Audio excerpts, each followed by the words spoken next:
What's up, metalheads? Today, we're not just forging a Damascus knife. We're giving new life to some genuinely weird junk. The goal is to create a random, unpredictable Damascus pattern. If you want to see more crazy forging experiments, hit that subscribe button and join the chaos. First, we need to make our canning box airtight for the forge. We're using a generous coat of this white liquid.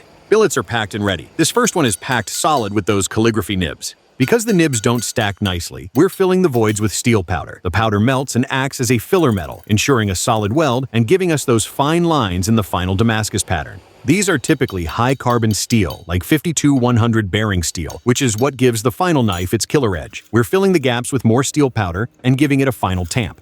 Time to weld it shut. Once these are sealed, they're ready for the forge. You want zero oxygen inside, otherwise your welds fail, and instead of Damascus, you get flaky junk metal and shame. Here we go. Into the forge at around 1200 degrees AC. Once it's glowing orange, we can start hammering. One wrong swing, and you'll spend your evening grinding out cracks instead of admiring your work. I start drawing out the billet with light, controlled hammer blows. You can see those sparks flying. That's the excess powder and impurities burning off. If it sounds dull, you've got delamination, and you cry quietly inside. After the first few heats, I can feel the billet tightening up. The nib billet behaves surprisingly well. The ball-bearing billet, though, is stubborn and hard, like forging marbles that hate you personally. Now, the first billet's ready to rest. On to the second one. The ball bearings are melting together beautifully. You can see these little galaxy swirls forming inside as the steel layers fuse.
Same process for the ball-bearing billet.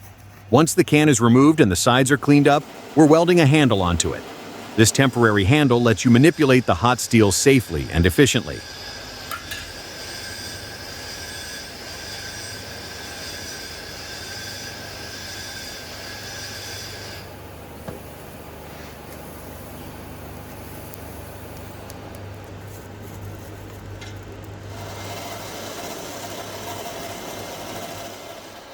Time for fluxing. We heat the bar until it's hot enough for borax welding flux to stick. The flux cleans the steel's surface, dissolving oxidation and preventing new scale from forming. Back into the forge to hit that 1200 degrees C welding heat.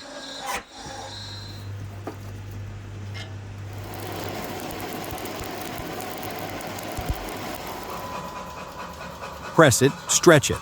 We're drawing this bar out until it's a flatter, longer piece. Now we'll cut the bar and restack the pieces, placing the low-carbon nib bar on both sides of the patterned ball-bearing steel. This is sandmite construction, a hard core sandwiched between soft outer layers.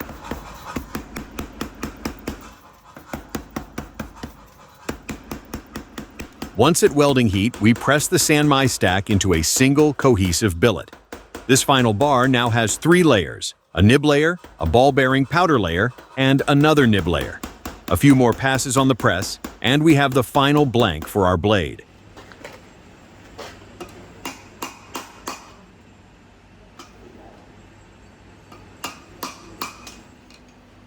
Time for a rough profile.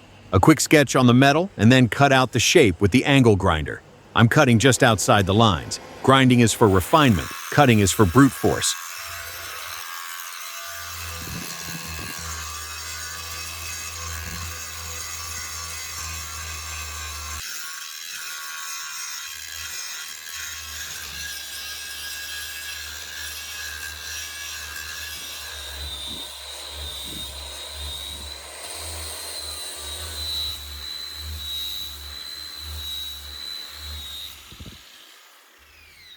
Rough grinding the knife blank. Constantly dip it in water to keep the metal cool. Too hot and you risk messing up the steel's structure before final heat treatment. Grinding, grinding, grinding. Aim for a clean, flat surface to see the Damascus pattern and set up bevels. See how the flat lines are starting to emerge? That's the layered steel exposed.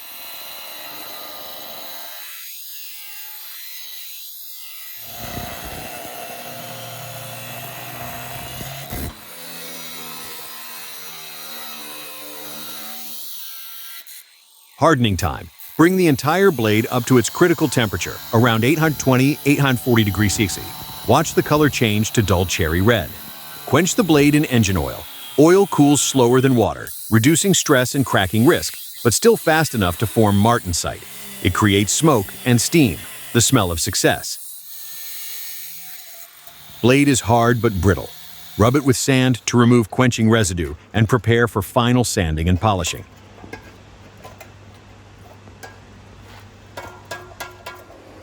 Final light sand and polish smooths out the surface, removing any stubborn scale or rough edges, and helps me spot any cold shunts, delaminations, or tiny imperfections that could ruin the pattern during etching. Precision here now saves hours of frustration later.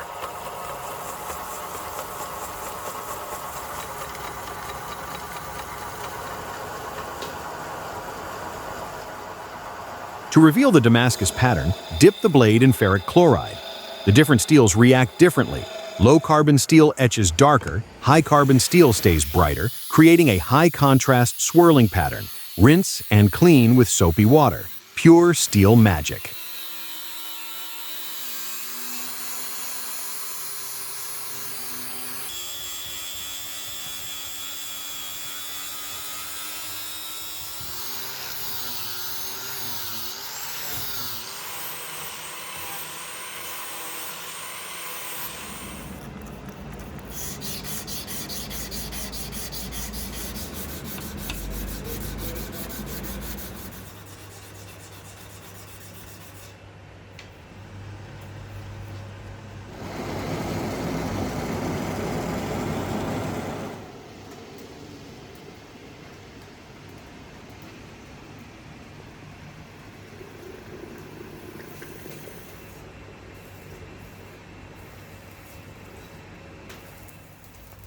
Preparing the handle. First, I set up the brass guard and carefully select the wooden scales. I mark and drill precise holes in the brass, a small detail, but it makes a huge difference for safety and adds a touch of class.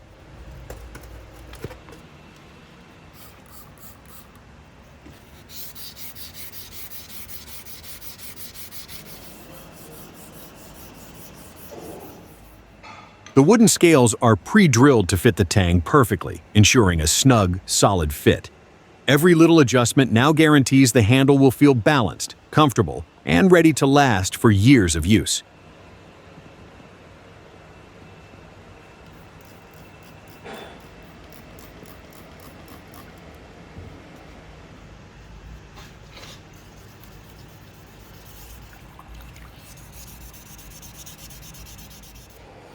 Epoxy time. I mix the two-part resin until it's perfectly smooth and ready to bond. I coat the tang, the brass guard, and both wooden handle scales evenly, making sure every surface is covered. Then I carefully assemble the whole sandwich, guard, wood, and blade, aligning everything precisely.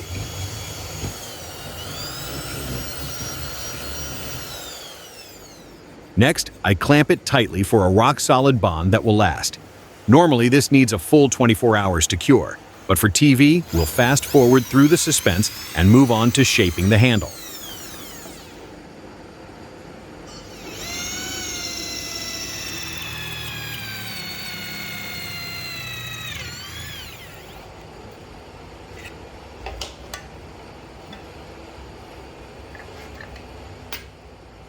Back to the grinder. Now it's time to shape the wooden block aggressively, sculpting it carefully but firmly. I focus on ergonomics, making sure every curve fits the hand naturally, and I keep the grinder moving constantly to avoid any flat spots or uneven surfaces.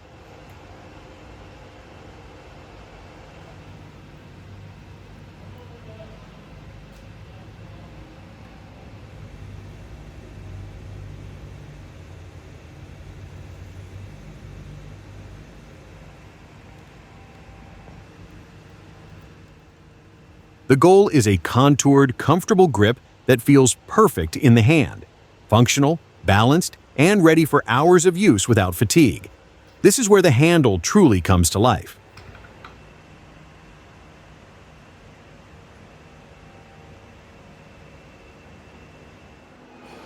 Final smoothing with sandpaper.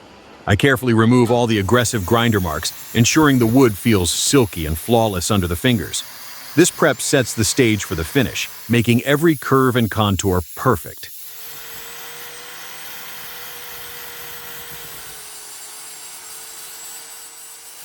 Then I apply a thin layer of oil, which not only enhances the natural grain, but also protects the wood from moisture.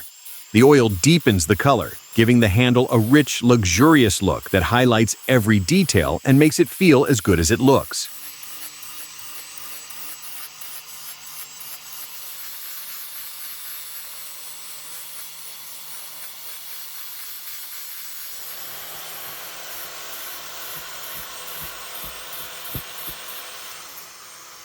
Final glamour shots of the knife. The Damascus pattern is wild and mesmerizing, with random swirls that tell the story of every fold and press. This blade isn't just functional, it's a piece of art, tough yet beautiful, the perfect marriage of chaos and craftsmanship.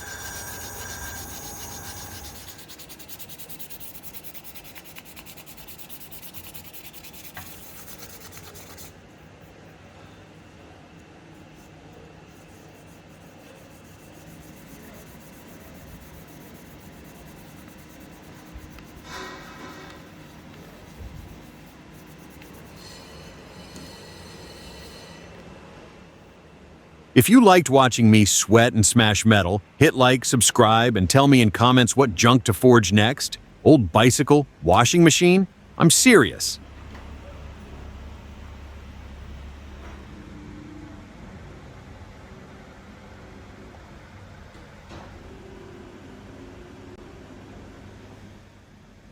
Now, if you'll excuse me, I smell like burnt oil and steel powder, and my wife is going to make me sleep in the garage. Until next time, keep your hammers swinging and your steel hot. Cheers!